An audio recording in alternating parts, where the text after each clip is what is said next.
Hello everybody and welcome back to the channel. Today is Truggy testing day at the Warehouse Hobby Raceway. It's a beautiful day. Got the doors open, breeze blowing through. The weather is perfect. Couldn't be a better day to test. Got the birds chirping, train in the background, a little bit of all kind of noises, but it's a good day.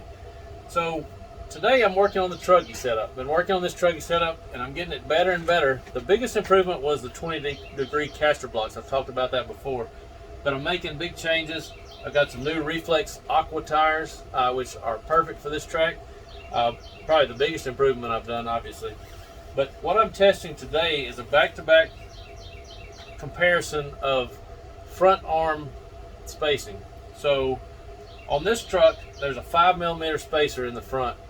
Comes with the arms all the way back with a 5mm spacer in the front. So what I'm testing is moving the arm back and forward. I'm going from one extreme to the other, starting with 5mm in the front, which puts the arm in the all the way back position. I'm going to run that first, then I'm going to move it all the way forward with the 5mm spacer in the rear, going from one extreme to the other just to see what the difference is. So okay, this first run, I'm going to show you the run is going to be with them all the way back in the stock position. I've made several other changes to the truck. That setup, I'm going to make a video about the setup soon because I think I got it somewhat dialed in now.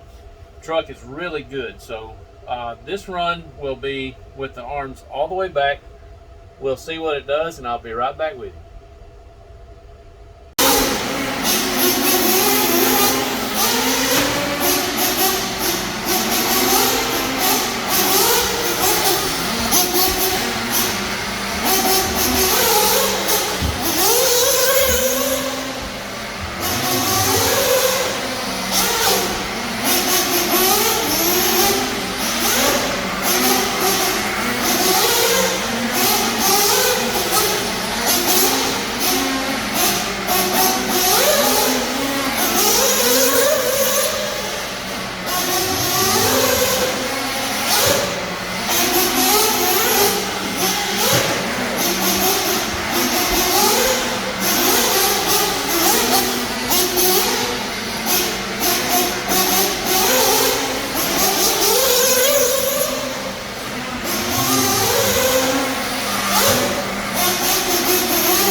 Okay, there's that first run.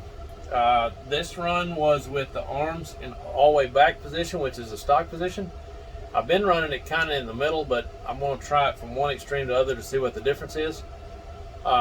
If anything, that run was really good and easy to drive. The truck is good overall, rotates really good.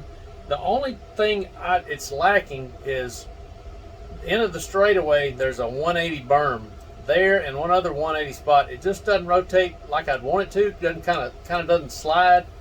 It rotates okay, but I think it can be better. I find myself trying to whip the car and trying to make it rotate, like forcing it to do it, and it just doesn't want to do it. Sometimes you have to kind of wait on it to rotate. So I got a feeling that moving the arms in the forward position is not going to be what I want.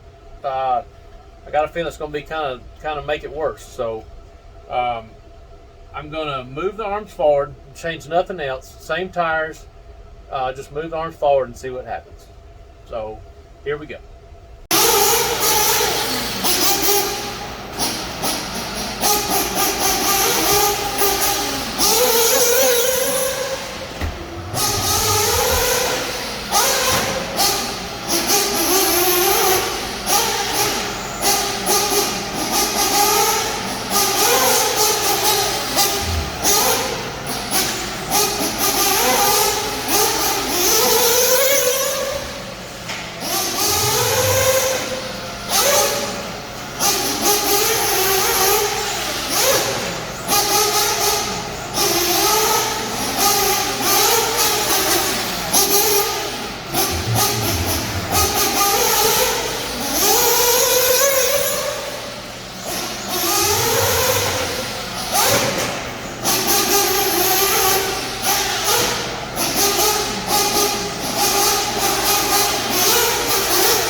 Okay, there's my last run with the arms all the way forward. And all I got to say is, wow, really shocked me what it did. I was told that moving the arm forward would calm the front end down, and while it was much easier to drive, it was even easier to drive than the old one. But in the end of the straightaway with that 180 and the other few places where I wanted it to rotate off power, it was better. I mean, way better. So I got to say, this is the best the truck has ever been. I'm going to work on filling out a setup sheet and get it all dialed down and show that off. I'll make a whole nother video about that. But I'm blown away at what a big difference that made. When I come to the end of the straightaway, the car just rotates just like I want it to. There and after the bridge, there's a 180 right there. The car rotates so much better off power. Opposite of what I thought it would do. So there's that. I like it. I was going to put it back in the middle, but I think I'm going to leave it all the way forward. So the rears are all the way forward and the fronts are all the way forward, that shortens the wheelbase. This one lengthens the wheelbase. Just changes the weight balance, I guess. But one thing to note is it changes the Ackerman. So the Ackerman stays in the same spot. I think I got it on the forwardmost spot on the Ackerman plate.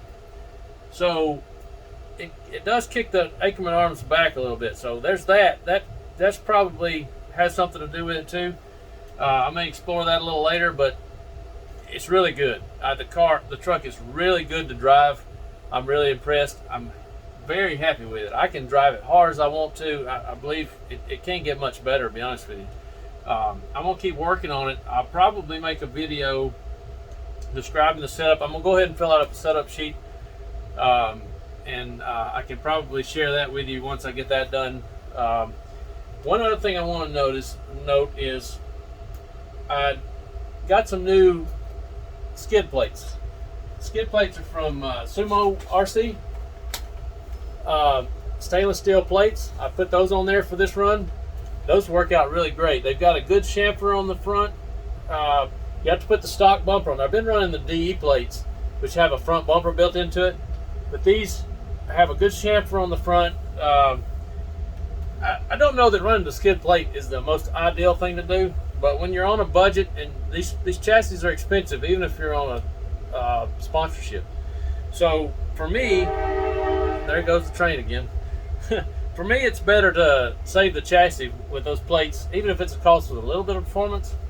I haven't tested that back to back, so I don't know how big a difference it makes. But for now, I'm gonna keep running them. I think they're great, and I appreciate Sumo.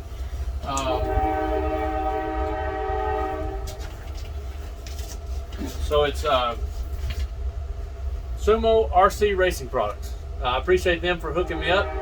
Wanted to try those out for them and test them. They make them in aluminum and stainless. I chose to do stainless. For one, it's a Truggy. It's going to be pretty rough on them.